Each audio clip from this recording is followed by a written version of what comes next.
নারী অশ্লীল পোশাক পরে, মাদ্রাসা পড়ুয়া হাফেজা ধর্ষণ, নারী রাতে একা ঘোরাফেরা করে, ঘরে ঢুকে মা মেয়েকে, নারী একা একা চলাফেরা করে, স্বামীকে বেঁধে রেখে স্ত্রীকে নারী পর্দা করলে হেফাজতে থাকবে, 7 বছরের মেয়ে, নারী ঘরে থাকলে হেফাজতে থাকবে, বাবার কাছে মেয়ে মরে যাওয়াই কি নারীর একমাত্র সমাধান? ভারতে মৃত আসসালামু আলাইকুম, it's me Neha, welcome to my YouTube channel. আজকে আমি কথা বলবো কিছু মানুষের মনোভাব নিয়ে।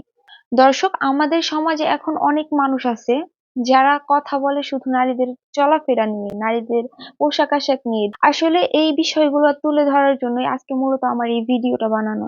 দর্শক, হয়তো আমি প্যান্ট শার্ট পরি, আরেকজনে 3 পিস পরে, আরেকজনে ফ্রক পরছে, কিন্তু কিছুদিন আগে যে এই 7 বছরের একটা বাচ্চার ঘটনা আপনারা নিশ্চয়ই ভুলেননি।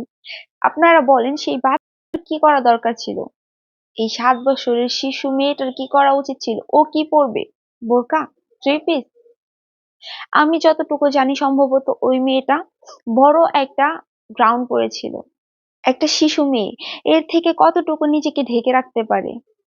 আসলে এই যে আমরা যে বলি না, এই যে এই মেয়েটা এই পোশাক পরেছে তার জন্য এটা হয়েছে, মেয়েটার ড্রেস আপ খারাপ, চলাফেরা খারাপ, এই জন্য এটা হয়েছে। আসলে বিষয়টা এইটা না। আমাদের কি আমরা হচ্ছে ব্র্যান্ডের জামা কাপড় পরবো, এই ব্র্যান্ডের জামা কাপড় গুলো কি আমাদের সেভ করবে? আমরা যে পোশাক আশাক পরবো, এই পোশাক আশাক গুলো কি আমাদের সেভ করবে? না। আমাদের সেভ করবে আমাদের ভাইয়েরা, আমাদের সম্মান ধরে রাখবে আমাদের ভাইয়েরা। যারা মানুষ তারা আসলে এই সমস্ত কাজকর্ম করে না, যারা অমানুষ তারা এই ধরনের কাজকর্ম করে। আমাদের ভাই বোন যারা আছে তারা যদি তাদের নজরকে সেভ রাখে, তারা যদি আমাদেরকে নিজের বোনের চোখে দেখে, আমাদেরকে যদি সম্মান করে, তাহলে রাস্তাঘাটে আমাদের এরকম ভয়ে ভয়ে চলতে হবে না। দর্শক, আমরা সবাই জানি আমাদের বাংলাদেশ নাকি স্বাধীন বাংলাদেশ। কই, এইটা কি স্বাধীন বাংলাদেশ? আমাদের বাংলাদেশ স্বাধীন হয়েছে ঠিকই, কিন্তু আমরা স্বাধীনভাবে চলাফেরা করতে পারি না। রাস্তাঘাটে বের হলে নিজেদেরকে ভয়ে ভয়ে বের হতে হয়। একটা প্রয়োজনে একটা জায়গায় গেলে নিজেদেরকে ভয়ে ভয়ে যেতে হয়। কেন? কেন তাহলে কোথায় আমাদের বাংলাদেশ স্বাধীন হয়েছে?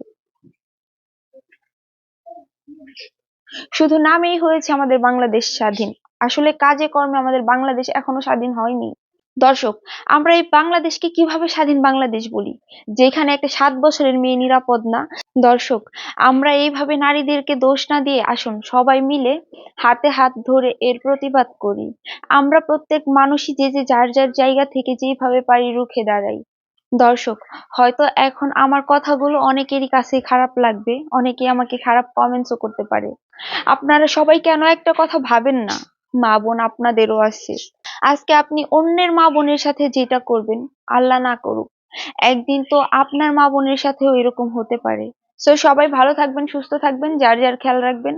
আজকের মতো এই পর্যন্তই। দেখা হচ্ছে নেক্সট কোনো ভিডিওতে। সবাই ভালো থাকবেন, ভালো রাখবেন। আসসালামু আলাইকুম, আল্লাহ হাফেজ।